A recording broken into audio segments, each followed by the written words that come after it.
Salam Hamza dostlar, bu videoda Xiaomi 17T Pro hakkında video çekirik və həmən başlayaq dostlar. Bu videoyu keçməmişdən əvvəl sizdən bir xahişim var. Odur ki, bu videonu bəyənərək kanala abunə olmağı unutmursunuz və başlayırıq.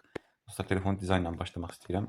Telefonun dizaynı həqiqətən yaxşıdır, çünki incə çərçivələrdən istifadə olunubdur və telefon AMOLED ekranında mövcuddur. Burada nöqtə kimi ön kamerası mövcuddur, yəni toçkadə bir dənə Leica linzalardan istifadə olunub dostlar. Bu da o deməkdir ki, kameralarımız həqiqətən qüvvətli olasıdır. Buradakı optik zoom kamerasında da görmək mümkündür ki, həqiqətən burada kamera performansımız yüksək olasıdır. Dostlar, telefonumuzun ekranı AMOLED ekranıdır. 6.83 inçlik və bu ekran 120 Hz yenilənmə sürətindədir. 120 Hz-in üzərində də çıxa bilərik təbii ki də. Burada prosesorumuz da güclüdür. 9500 Dimensity mövcuddur. RAM-ımız 12 GB və 50 megapiksellik 2 dənə kameramız, bir dənə də 12 megapiksellik telefoto kameramız mövcuddur. 7000 mAh böyük bataryaya sahibdir bu telefon. Bu telefon yüksək wattla zaryadka olur. 120 watt kimi yüksək zaryadka ilə demək. 5G-ni dəstəkləyən telefonumuzun çıxış tarixi 2025-ci ilin mayın 28-idir. Dostlar, telefonumuz 219 qramdır və Corning Gorilla 7 ilə qorunur bunun şüşəsi və alüminium çərçivədir. IP68 su sıçramalarına və su altı dayanıqlılığı da mövcuddur telefonun və bu telefon necə deyək, su altında yarım saata qədər 1 metr yarımda dayana bilir. Dostlar, telefonumuz AMOLED ekrandır və 447 ppi-lik bir ekrandır və bəli, 120 Hz-in üzərinə çıxa bilirik, 144 Hz bir ekrandır. HDR10+ bir ekrandır və 3840 Hz AMOLED piksel necə deyək, dalğalanma sürətinə sahibdir. Bu da yaxşıdır, göz narahatçılığı gətirməz. HDR10+ dostlar telefonumuz və 3500 nitlik yüksək parlaqlığa qədər çıxır və Full HD+ ekrandır. Yəni 2K-ya qədər çıxarıblar telefon ekranını. Prosesorumuz isə Mediatek Dimensity 9500 Ultra'sıdır.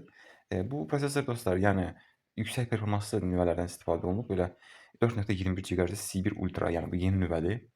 Bu çox yüksək sürətdəki nüvədir. Yəni bir ədəddir. Necə deyək, yəni 3 ədəd 3.5 GHz-lik və 4 ədəd də 2.7 GHz-lik nüvəsi mövcuddur. Bu da yeni işləmci olduğuna görə təzə nüvələrdir. Çox güclü nüvələr dostlar var. Mali G1 Ultra MC12, yəni 12 nüvəli bir anakartında necə deyək, video storytel mövcuddur. Yəni video necə deyək, ekran kartı da. Android 6 ilə gələn telefonumuz HyperOS 3 ilə işləyir və daxili yaddaşımız 112 GB RAM və 256 və yaxud 512 və yaxud da 1 TB yaddaş olur. Ultrafast Speed 4.1-i dəstəkləyir. Bu çox yüksək bir dəyərdir. Hal-hazırki telefon daxili yaddaş standartlarının zirvəsidir. Dostlar, telefon kamerası haqqında mən sizə deyim. 5x-ə qədər optik zoom dəstəkləyir. Samsungdakı kimi çox yaxınlaşdırmasa da ön kamerası 32 megapikseldir, f2.2-dir. Yaxşı linzadan istifadə olunub. Arxa kamerasında Leica linzadan istifadə olunub. Bu da yaxşı şəkillər çəkilir deməkdir. Cüt dinamikimiz mövcuddur və Dolby Atmos-u dəstəkləyir.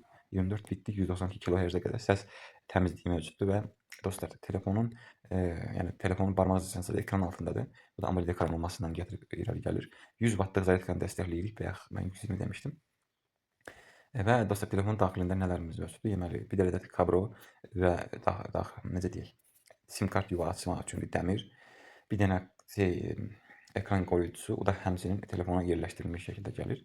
Adapter başlıqları da gəlir dostlar. Rənglərimiz isə sadəcə bunlardır, yəni görmüş olduğunuz kimi və 1000 dollara qədər telefonun qiyməti var, hətta 1100 dollara qədər gəlir bu. Telefon daxili yaddaşından asılıdır, yəni nə qədər yüksək alsaz, bir o qədər bahalı olasıdır.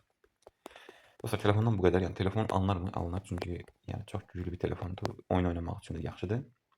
Təbii ki də yaxşı olasıdır, çünki daxili yaddaşımızın da sürəti yüksəkdir və prosesorumuz da çox güclüdür. Dostlar, bu videodan bu qədər. Özünüzə yaxşı baxın, sağ olun, salamat qalın. Bu videoya like ataraq kanala abunə olmağı unutmayın. Telefon haqqında son rəy, telefon canavar kimidir. Yəni necə deyək, indiki iPhone 17 ilə yarışasız səviyyədə bir telefondur.